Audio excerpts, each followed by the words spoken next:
Welcome to the Dental Elements Podcast. I am your host today, Cindy Rogers. I'm a hygienist and a compliance consultant who works with a team environment. In this episode, I sit down with Dr. Brady Frank, who is a dentist, author, and co-founder of Freedom Dental Partners. He talks about his passion for elevating the financial positions of not only dentists, but also hygienists, office managers, and assistants in the industry. He talks about unique ownership structures and strategies to help staff members own shares of their privately held companies and achieve financial freedom. He also shares practical tips on finding deals on practices to buy as a hygienist. So lots of different things to unpack in this episode. And I love his energy, a super fun interview. So I hope you enjoy it. Okay, here's Dr. Brady Frank. Hey, Cindy, thank you so much for having me. So excited to be here. Wow, exciting. Your podcast has grown like wildfire. So congratulations to you. Oh, well, thank you. Yeah, it's great to have you on here as well. So yeah, we're really excited to see the growth and the fun everybody's having and to have you as a guest today. So thank you. Awesome. Well, since you're a hygienist, you've got hygienists on here, assistants, a lot of dentists. And I thought it'd be really fun to talk about how it's not just dentists who are elevating their financial status with all this money pouring into dentistry, but it's hygienists, it's office managers, it's assistants. And it might be fun to kind of certainly talk about what I'm doing over at Freedom Dental Partners, but really talk about, this new era of dental staff elevating their finances and really going to the top of their positions, because so much more is available now than, say, 40 years ago, right? So I think it'd be great to chat about. And what percentages have you seen in the past on your podcast? Hygienists, assistants, dentists? A lot of dentists, a lot of hygienists, a lot of assistants, everybody, a little bit of everybody. To be honest, I'm not sure exactly who's who because, like I said, I'm all team oriented. So I agree with you. Everybody can elevate. And the more people elevate, the more people elevate. We elevate each other. Yep. We don't elevate by ourselves. Yeah, I might kind of give you the background like you've asked. How did Freedom Dental Partners start? What's my history? And how do all the providers fit into that? And it really starts back in, believe it or not, 1999. I was a junior in dental school.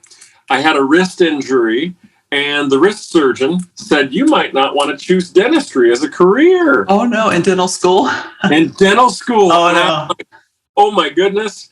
I was already in dental school debt, and I was past the proverbial point of no return. I already spent a lot, already 2 years in a dental school. So I realized I might have to learn how to make money in dentistry without the ability to practice. So yeah, you already have all this knowledge from school. You want to use it, right? Yeah, you want to use it. And traditionally, my grandpa and my uncle were dentists, and, they made money with their two hands doing crowns, right? And hygienists make their money scaling, root planing, and doing that. And assistants are actively assisting.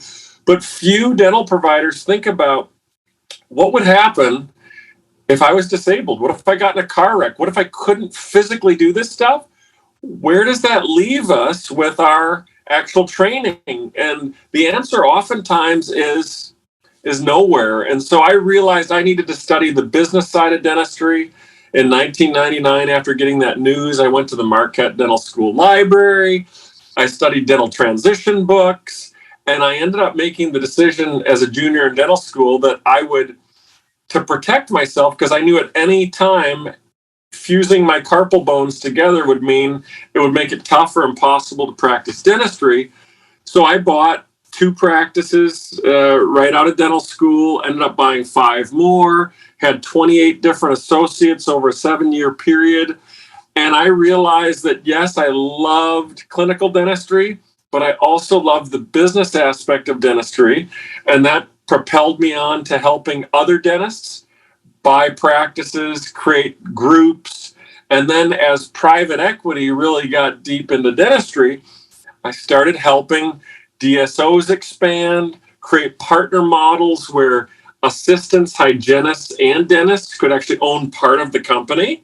Because in a DSO structure, there's the business assets and the clinical assets. And the business assets are what are recapitalized by private equity. So a lot of differing staff persons in the field of dentistry ended up doing very well, getting shares of these privately held companies. And so I ended up helping several dozen DSOs create unique ownership structures that included staff and hygienists much of the time, and ended up, realizing that some of these DSOs were really good players. Some of them didn't have the clinician's best interests in mind. So I started supporting just the DSOs that gave autonomy, both from a business aspect and a clinical aspect, to the providers. And from there, ended up creating an organization that supported those, what we call autonomous DSOs, versus the other type of DSO that I talk about, which is a corporate DSO. Corporate DSO is where they kind of put their brand on your door. You do what they tell you, right? And you kind of have golden handcuffs. Whereas an autonomous DSO is where you partner with this big money that's in dentistry, but there's an autonomous line. Above it is private equity. Below it is yourself, your practice. So you continue to run your team as you run it, have your staffing structure as you'd have it, do your clinical dentistry as you would do it, and maintain full autonomy. So Freedom Dental Partners works with a variety of DSOs out there that are autonomous DSOs. And then we also have our own DSO inside of Freedom Dental Partners that really focuses on practices that in many cases are unwanted by the other DSOs. Because we've got a team that includes a lot of hygienists that fixes them up, elevates them, brings them to that next level so that they can now, not just enjoy kind of the benefits of clinical dentistry or clinical hygiene, or even the assisting side, but that can bring them to what I call total dental freedom, clinical freedom, doing the procedures you love in the practice, lifestyle freedom, geographically being able to have a vacation home if you want or live where you want to. And those two are fueled by financial freedom. So the three of those being total dental freedom. So that's where we're at right now. And it's exciting to chat with you about some of this stuff. Yeah. So TDF, total dental freedom. Yes, I love it. Yeah. I got in dentistry in 1998, but I kind of did the opposite as you. I got into the business side, started in the front office and then decided to go to hygiene school. And then I learned the clinical side. And I always loved the business side too. So it's great to have both. To have that knowledge behind you makes a huge difference, even if you're doing the business side without the clinical. Knowing that stuff really makes a difference. I always thought, why do you have to learn about history in school? But now I see why. Just the background makes a huge difference. So that's great. I mean, it all worked out for you. And if you can't use your hands, you can use your head, right? That was the point back then. And I'll tell you what, it was interesting because in the early 2000s, when you get out of school, you really are not that great clinically. You think you are. You think you're awesome, right? And then when you own a business for the first time, and I didn't have a business background, you think you know what you're doing, but you really don't. And both clinically and business-wise, I think a lot of folks, including myself, fell on their faces, and I fell on my face a lot. And so the term failing forward, I think for those of you listening that are worried about getting into more of the business side or elevating yourself financially, my best advice would be to take action. It's the action takers that do really well. And you have to be okay with failing a little bit, right?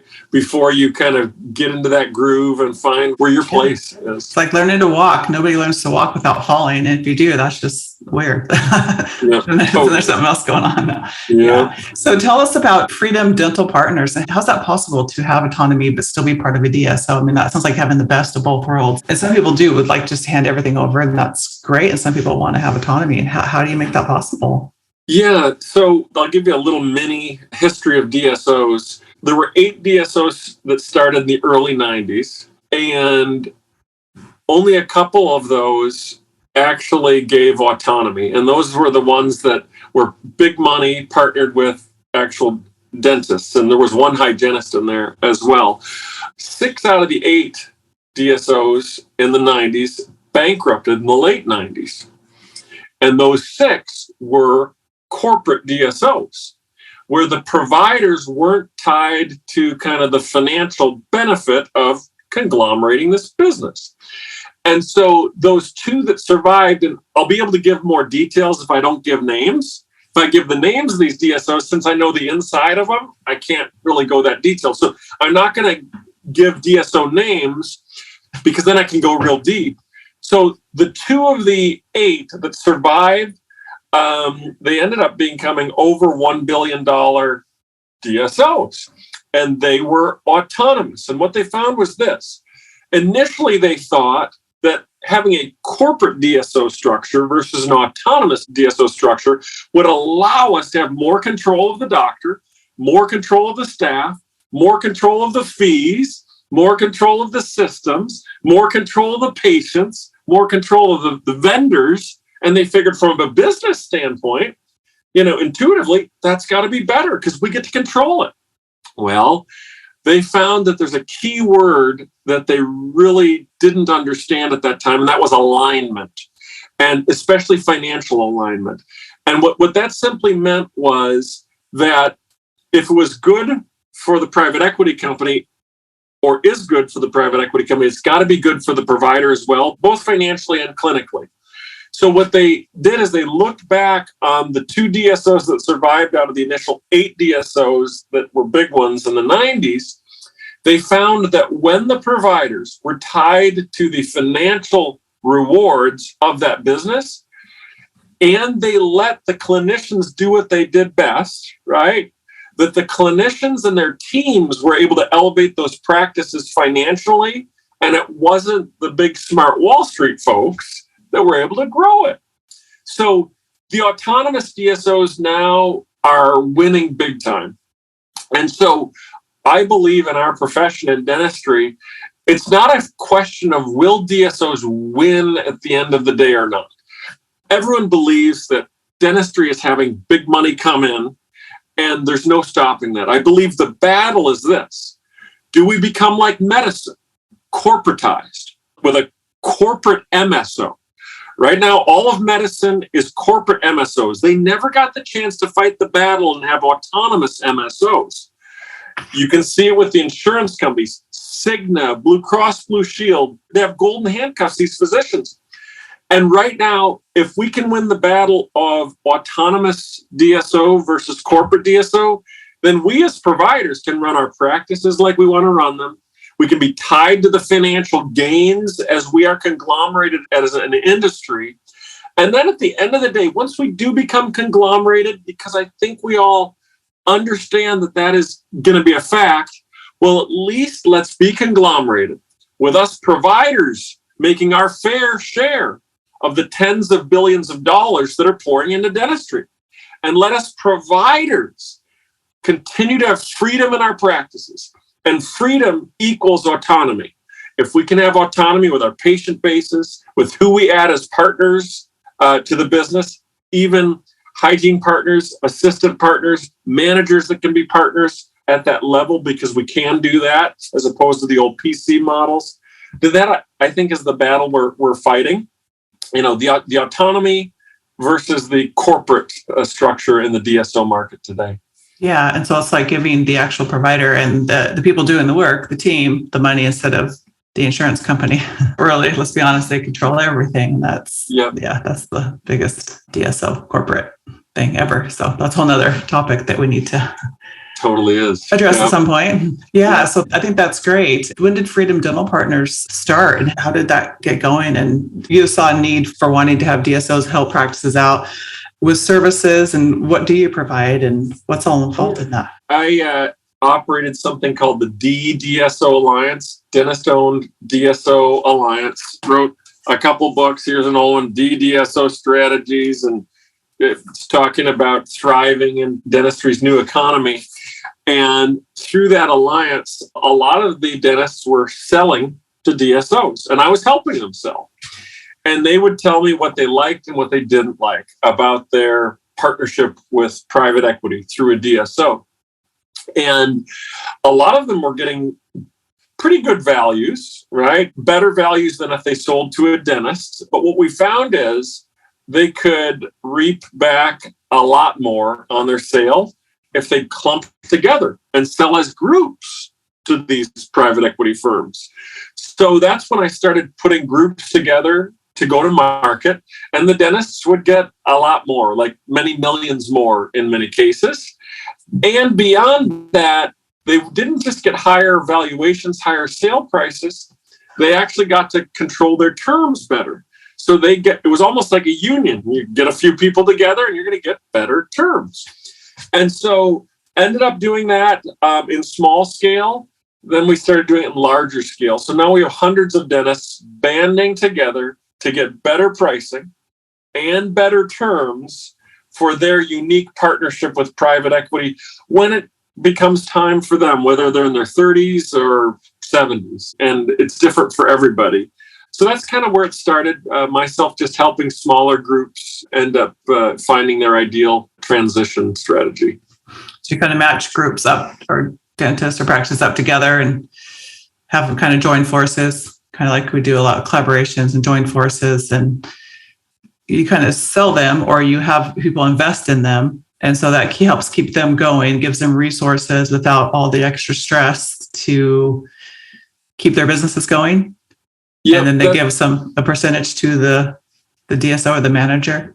Yeah, so the way it typically works is to create this alignment.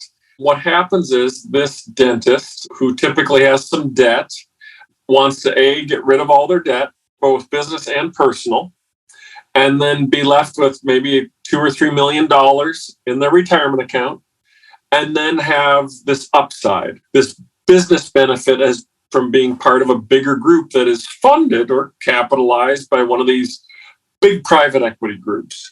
And so the dentist typically will partner with private equity on their practice or through a DSO.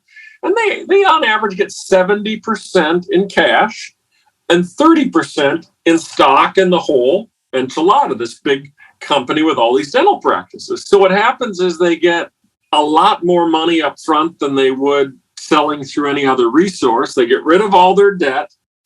And now they have the ability to be part of a growing company that would eventually be recapitalized again by another private equity company.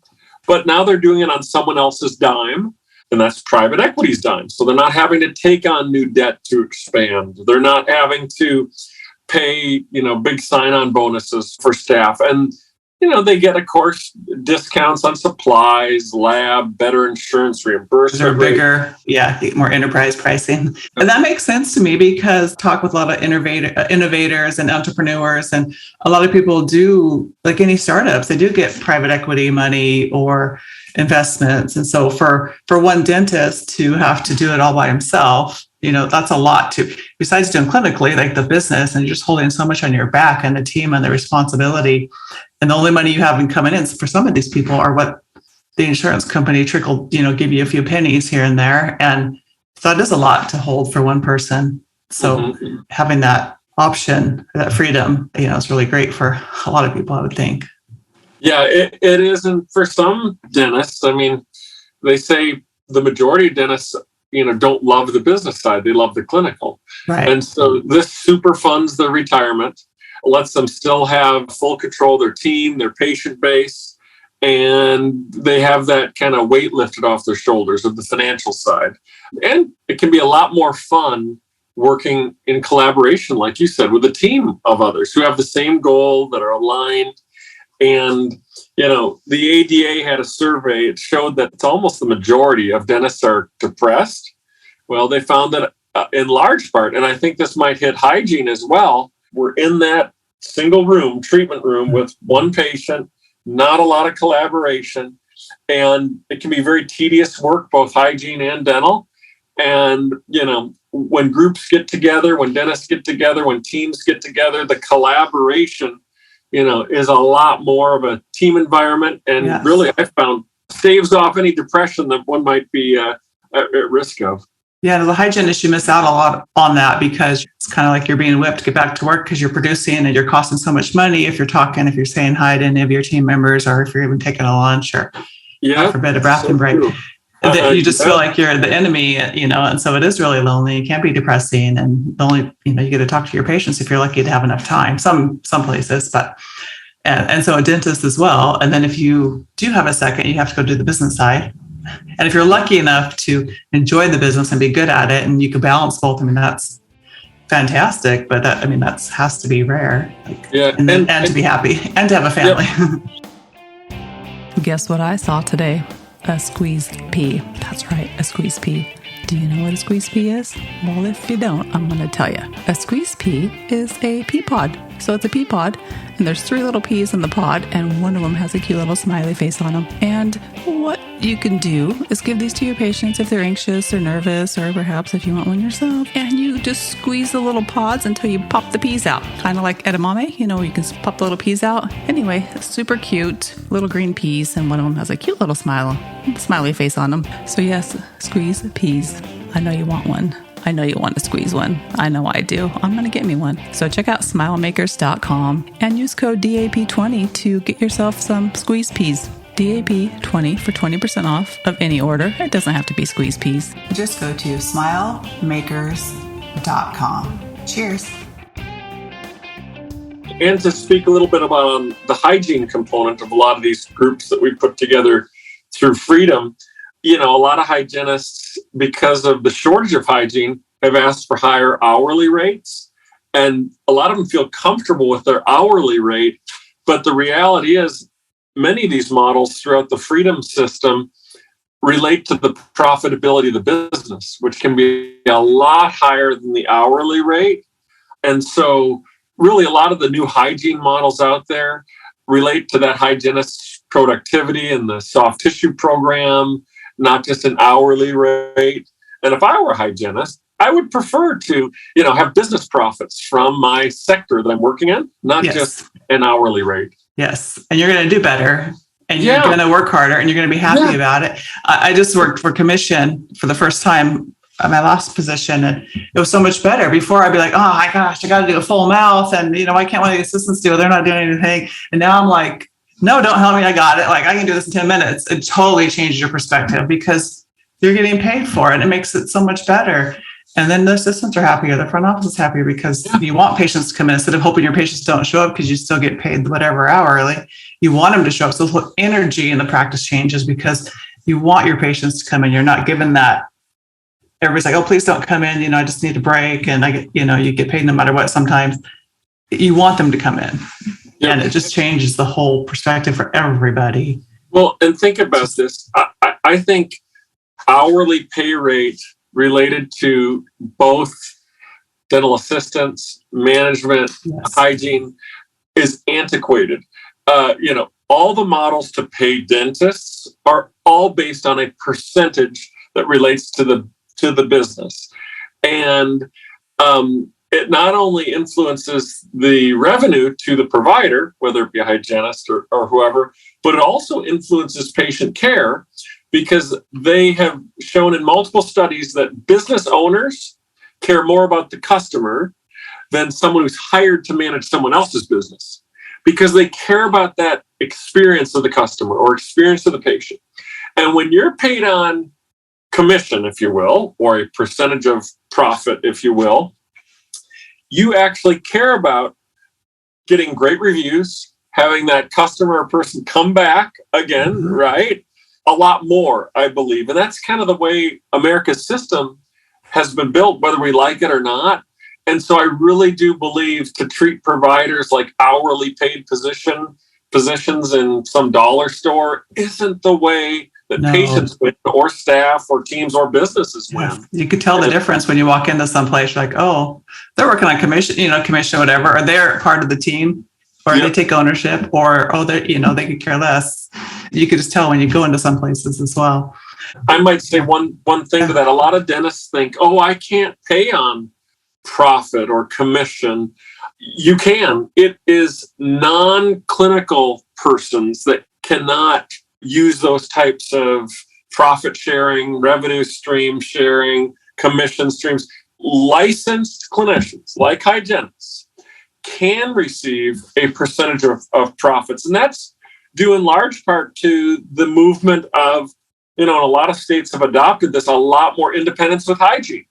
And so just as a dentist who's employed by another dentist receives a percentage or commission-based paycheck in 95% of the time, if you're a hygienist and you're not in one of those systems, just know that you can find practices out there where you can be paid a percentage of the profits and do 2 times, 3 times better in many cases, and really run your own schedule and have a lot more freedom in practice. Yes, it makes a huge difference for sure. I think when I very first started in dentistry in 1998, the doctor I worked for, it was called bonuses, which I know it's but it's still profit sharing. It was, you kind of get whatever your salary is, but then everybody gets the same percentage if we go over that. And so we all hustled and worked our butts off and we did great. So everybody profit shared at the end of the month, and it made a huge difference. And the energy was great. We did just what you're saying. And that was in the, front office or office manager. And so, I was able to participate in that as well, not even being a clinician. It changes everything. Somebody calls in and wants to get in. I find room for them on the schedule. If they're not sad about it, they're happy about it. They stay late, they're happy about it instead of pouting about it, and for good reason. I mean, really. I agree with you. The best alignment financially is where it's not just certain providers like hygienists are tied into. Then you're extra hated. And then you're extra hated. It's got to be the whole team. And yes, hygienists, it costs more to go to school. They're providing the actual service. They usually do end up, because of what they put in, having a bigger chunk of that piece. But when the whole team is added to that, you're right. Then people aren't lamenting why the hygiene department gets X, Y, or Z. So there's really good holistic ones nowadays that align the whole team. Yeah. And, so I might say this, Cindy, so that whole ecosystem of having a good, what we all refer to as bonus system in the practice, really is the main difference between an autonomous DSO and a corporate DSO. A corporate DSO runs their DSO as a dental practice does, with paid employees who check in, check out, just do their job. All right. An autonomous DSO, if you were to liken it through an analogy with the dental practice, would be a situation where that practice is rewarding its employees as a revenue share from the whole practice. They've got retirement accounts, right? They get to choose that treatment for their patients. They work hand in hand with the doctor to get it done, diagnosis-wise, and the whole team's involved. So that's really, in the DSO world, what an autonomous DSO is. It's like the best dental practice that has the whole team on a wonderful revenue-sharing platform. Yeah, I was just thinking Van Halen, the best of both worlds. Yep, that's right. Yeah, because it really is. It just sounds. It sounds great.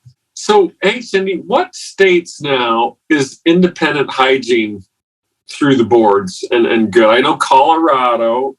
What other states? I'm in Oregon, and so we could do a lot more than most states. I think there's some business owners as well, and they're independent hygienists. Okay. I'm not sure of all the terms or legalities of that. I'm not sure, probably Washington, because they're pretty advanced as far as hygiene.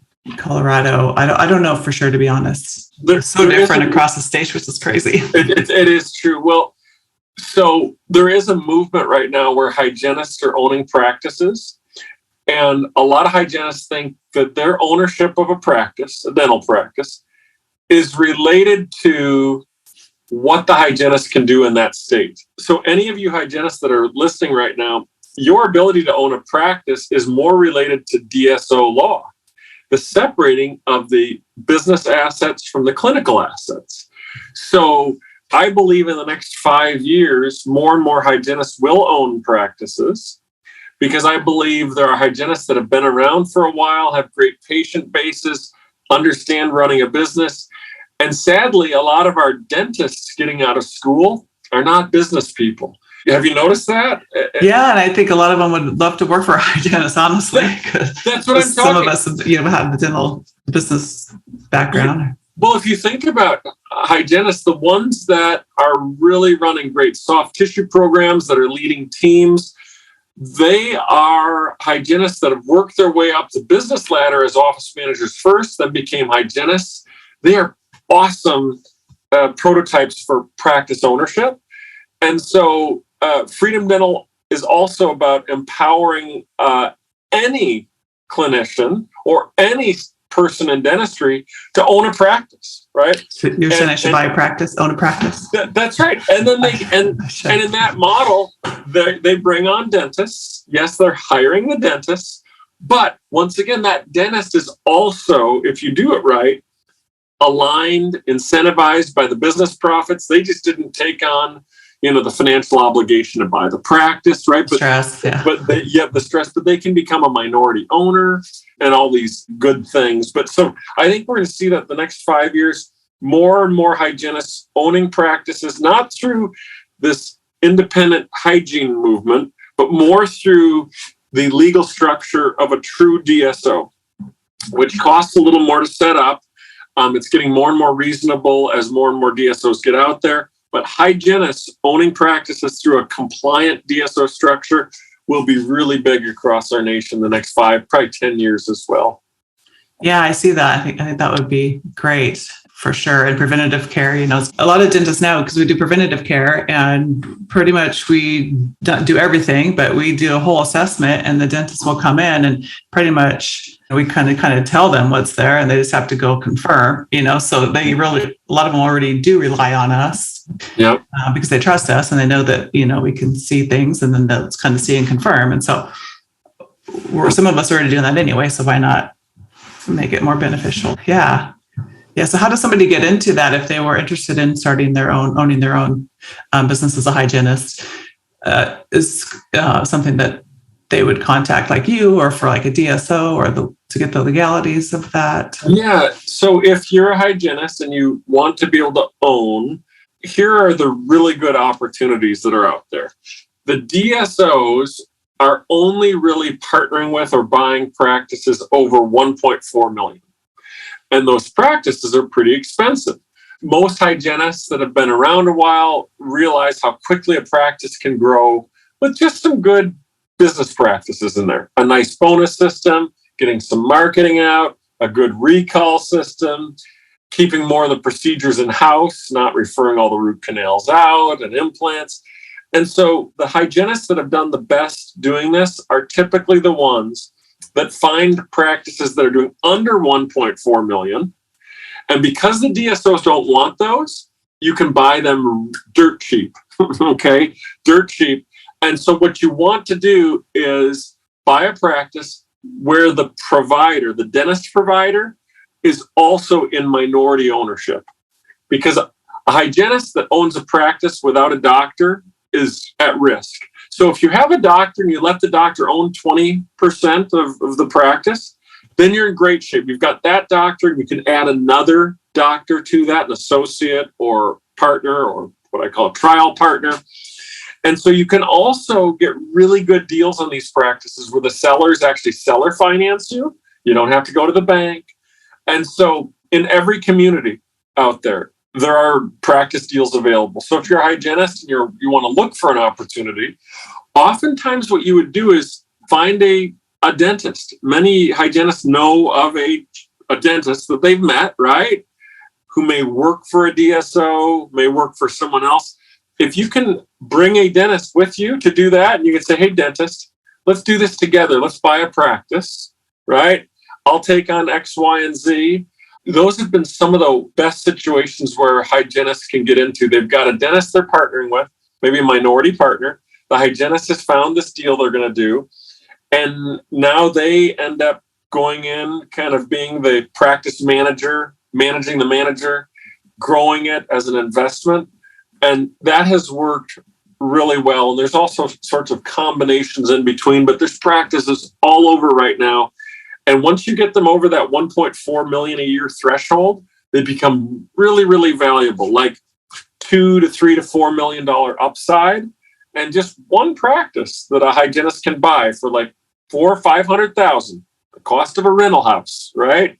That one practice you buy can totally fund your retirement with $2, $3, or $4 million if you go out there and figure out how to do it. And I can certainly recommend certain legal firms that are able to set up that compliant DSO structure that allows you, whether you're a hygienist or just a lay person who isn't even in dentistry, to own a practice. So anybody can own a practice if they have a dentist. Does the dentist does it have to be 20% at least? And do they have to actually practice dentistry, or do they just have to be an owner? The way it works for the DSO structures, you don't have to even have a dentist owner involved. You do have to have a dentist that signs these agreements between the DSO or the management company and the PC, which would be the clinical entity. And it's that clinical entity that has to be owned by a licensed person. Okay. So typically you would have a dentist in that state sign on behalf of that entity, but all the money then rolls up to the management company.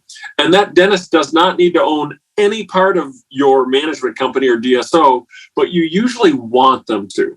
Because if they don't own a part of the management company, there have been some cases where the dentist tries to run away with the business, which makes sense, right? Because they're there signing on behalf of that PC. So the best models are where, the hygienist might own 80% of the DSO and the dentist 20%, and the dentist owns the PC underneath of it.